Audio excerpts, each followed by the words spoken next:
Hello, folks. This is Ketter with a Battleshopper breakdown. We're playing 4 rounds here of the Arcanum Vault with Redlings, and well, we'll see how this goes. We got a round 1 pairing popping right now.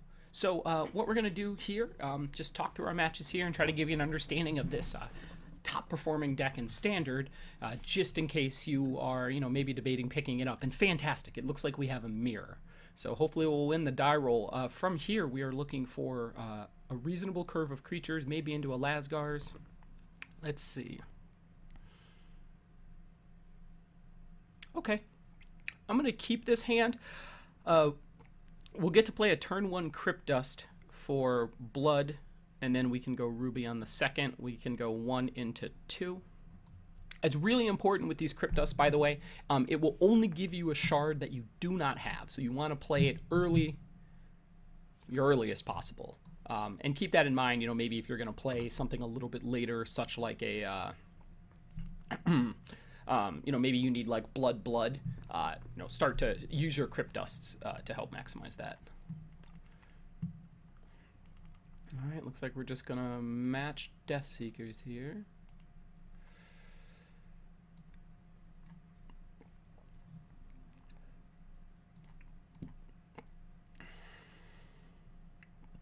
So I'm going to crack in here. If our opponent wants to trade, that's absolutely fine.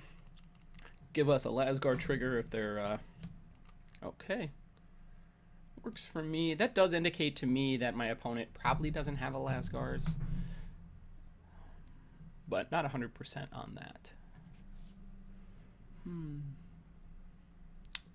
Alright, we're really just hoping for another shard next turn. And we can... perfect. So we get to go shard into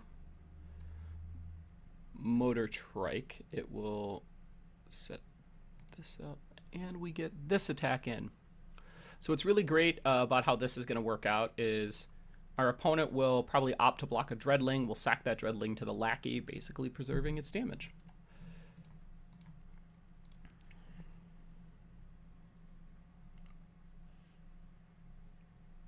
All right. We've got a more or less another hasted threat next turn in the Dread Apprentice, and that should put us to, so that'll be 7-10 again.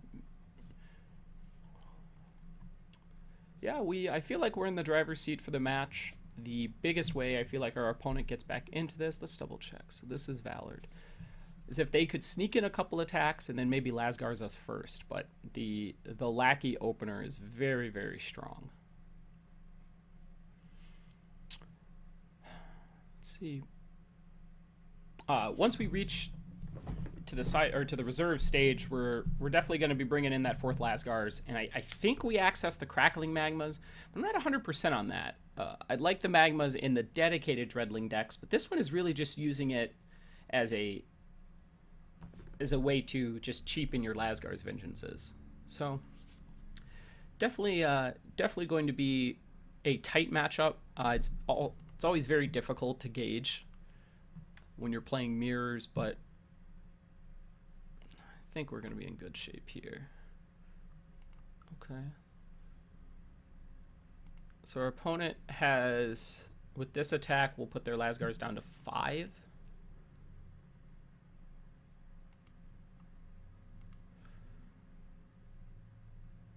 So they've had 3 possible triggers on their Lasgar's.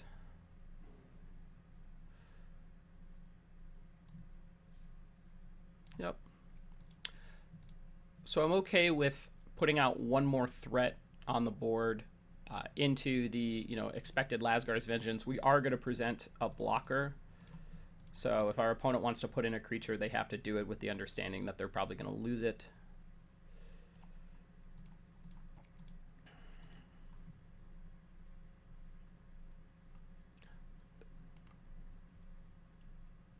So our opponent is now at a measly 5 points of life. If they don't Lasgar, we pretty comfortably, or we should be able to win next turn with a Web Spawn. Rust Bucket will give us 2 Dreadlings if we hit our 4th shard. If not, we can just Rust Bucket.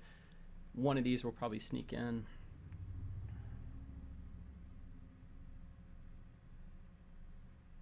So they could still be setting up for that Lasgar's turn.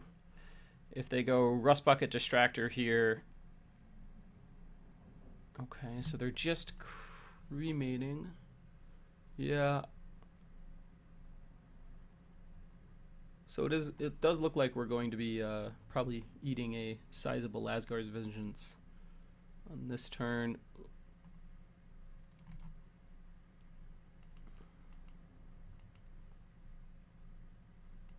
Very interesting.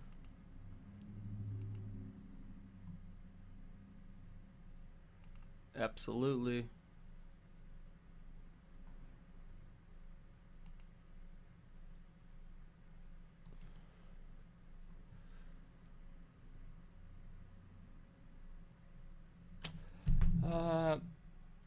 Should have played out the Emperor's Lackey because that can block there, but we are dead on board from here. So that looks like game one. Definitely needed to try to race the Lasgar's Vengeance for our opponent correctly identified how to make that happen. So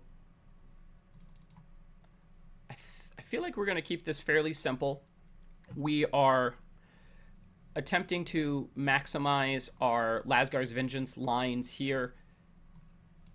And that means I want to bring in the fourth Lasgar's Vengeance. I'm actually going to bring in the Ripostes to try to counter their Lasgar's Vengeances. This might leave us with a, kind of an awkward Riposte now and again, but it's such a tempo swing, in the matchup. As far as cards that I feel like I should take out, I'm not sold on Gravengeist. And the reasoning here with the Gravengeist is the matchup is heavily based on this Vengeance, or just, putting on a lot of pressure. Geist is one of those cards that while it might let some of our creatures get out of scrounge range, it's not a lot of them. And once they are, Geist has to sit on the board, and, as you commit more creatures to the board, Lasgar's Vengeance is much more difficult to deal with. Beyond that, I think we leave speed on the Crusader. We don't really change anything there. And I like all of our one-ofs. Holding on to the Cremates to try to, reduce their ability to accelerate through Lasgar's Vengeances. If my opener is... I feel like this is one of those matchups where you might want to simplify your mulliganing to the point where, if you don't have a Lasgar's Vengeance in your opener, you're probably supposed to throw the hand back.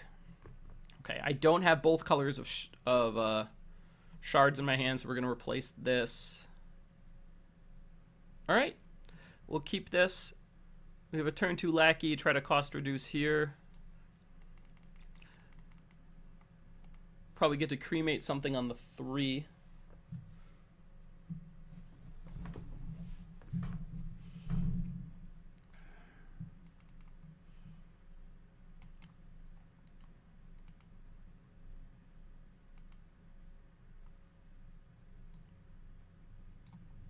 We're going to lead on the Lackey here, and that's to try to get a creature in play to start reducing this Lasgar's Vengeance as quickly as possible. Next turn, we'll be able to cremate the Gravengeist if that is how we want to line things up, and I think it is.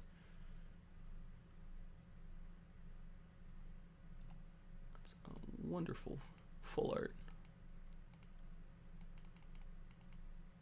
So we take 3, sure.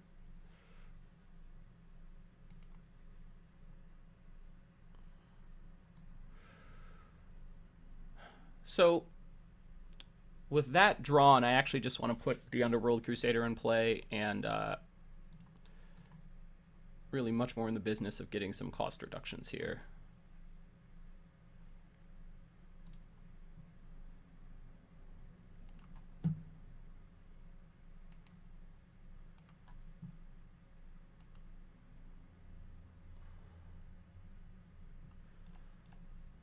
Same sack as last time.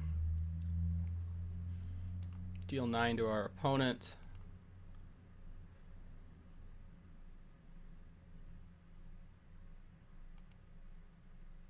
And I feel far enough ahead here that we'll... If the opponent attacks, we'll take 3. If they followed up with the Underworld Crusader, our question then is, do we Lasgar's Vengeance? They've attacked once, so it's a 7-cost Vengeance currently, and that's where we're trying to, or this is what we're trying to figure out. Okay, I think the Kabbalist is probably going to elicit the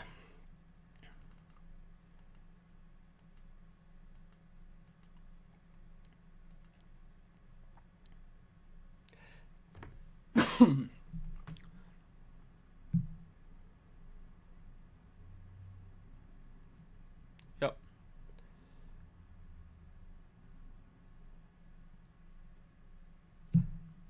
So this will be free.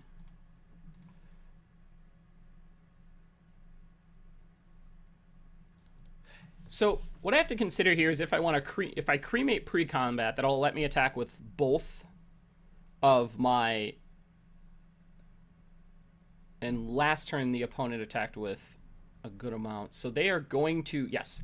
So the reasoning behind the cremate here is I want to leave up the riposte, and I want to leave up the riposte because I want to counter his Lasgars when he has it.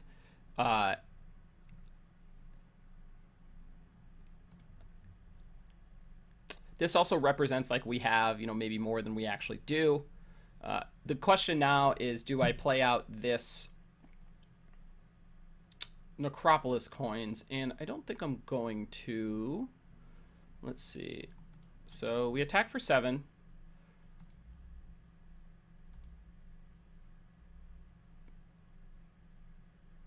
I'm not gonna cycle, or sorry, I'm not gonna play the Necropolis coins, and the reason is if we get to an end of turn where we didn't have to riposte his Lasgar's Vengeance, we can then cycle, untap, attack, and that should lock up the game. Or sorry, we get to cycle this, lose 2 life, put opponent to 6, untap, Vengeance pre-combat, and I like where that puts us. Okay. Reasonable. Now, this might be, kind of showing why you keep in the Gravengeists. This definitely feels so. 9, 10, 11, 12, 13, 14, 15. So this isn't quite lethal.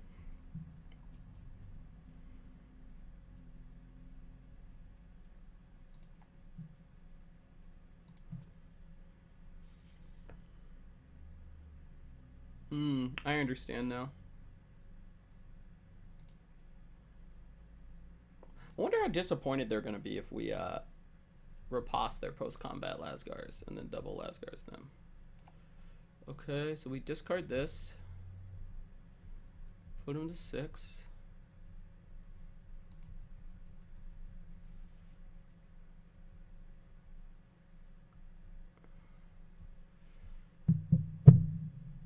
Yep. So we can play the second here, attack with the contingent.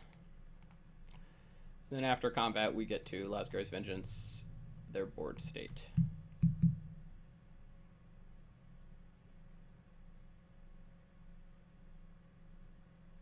Without the Lasgars, or sorry, without the second Crusader off the top there,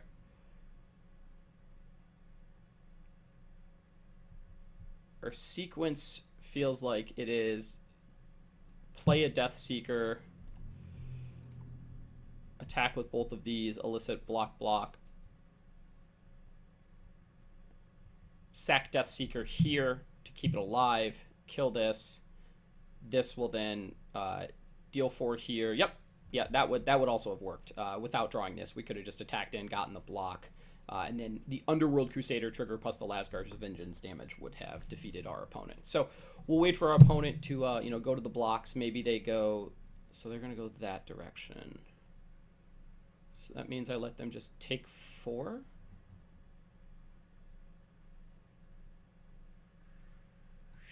Sure.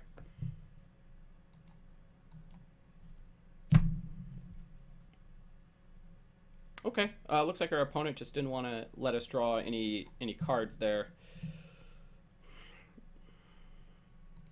All right. So things to reconsider. Another thing to think about with the Gravengeist is that the Crackling Magma just like shuts it down cold. So that might be something to think about. I'm wondering if...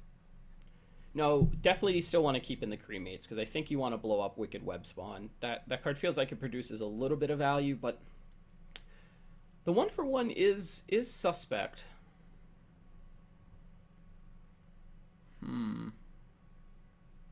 No, I'm going to stick with the cremates. This still at its core is a aggressive mirror. That might be incorrect, and maybe magma was put into the deck for specifically the mirror. You hold it up, on the 2, and when they activate their pyro power, charge power, you fire that off in response. But I'm not sure on that. Okay, I do not like what this hand does. Okay, this one seems fine. It's not super aggressive, but I like having the Lasgars, and this probably gives us a chance to win the game. Okay, opponent's on an equally slow draw. Alrighty, we might be sporting the Lackey into Crusader draw. Might be the lesser known Lackey into Motor Trike.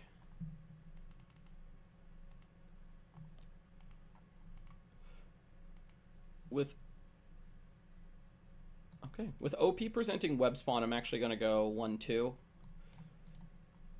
And the reason there is I want to reduce costings on the next turn for this. And I'm okay with giving them a Dredge 1. His best fire off from here would be the Dread Apprentice, which is like a 1-of in most of the lists. Okay. So we get Crusadered, and then we get to...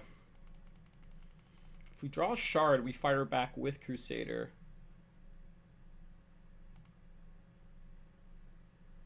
We do not. Okay, so we put Lackey in play. This will stop the Crusader attack for a turn, and we get to attack with our Deathseeker.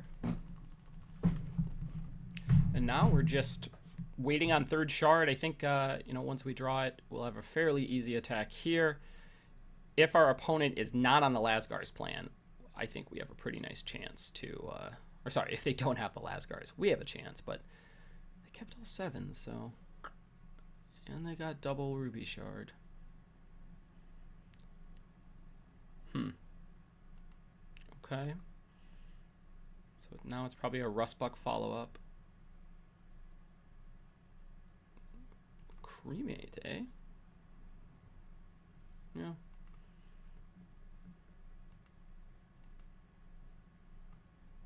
Okay, I think we have to take the block here. Our opponent's was down to 2 cards. He's now up to 4.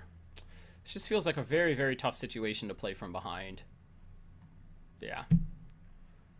Do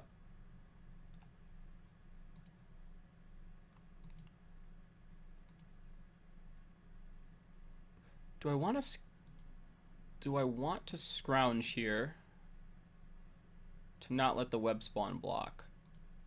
Yeah, nah, we're not going to go for it. We don't really care about it.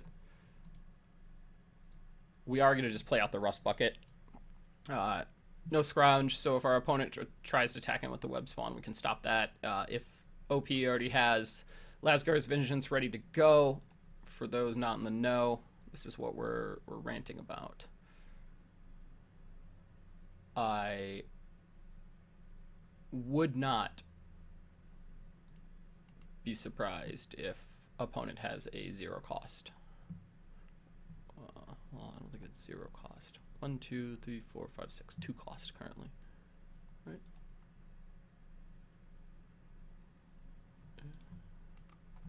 Does not look like that's what they have, but...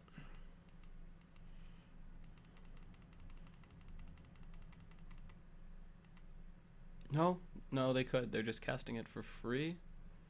Oh. Our opponent's side of the table is doing a good job of showing off, some of the strengths of the deck. Fortunately, there's not a whole lot that we can do in this given situation, but our hope is they are... Yep. Well, missing shard drops. This is one of the reasons why I really get away from the aggressive strategies, like these specific ones, but that's a personal preference. I think even given us having the correct sequence, being on the draw in this matchup feels like a massive detriment. There are a lot of situations that our opponent can very easily just have a more proactive strategy to get their Lasgars cheaper than ours, and they just, run away with the game from there. But there's also a lot of positioning you can do. You saw in that second game, I was trying to keep track of my opponent's counts. I think the riposte is a really good strategy there to try to, kind of level things out. So overall, we're 0-1, but I did think it was a nice match there to show us the back and forth. I would love to hear in the comments the way you possibly would have sideboarded and approached the matchup. I think there's a lot of merit in accessing cards like Crackling Magma, and maybe Gravengeist is something to keep around, but wasn't all that impressed with it. Feels like it just dies to a Lasgar's Vengeance with little impact on the board. But anyway, this was Ketter with a Battleshopper breakdown. Thanks for joining us, and we'll see you in round 2.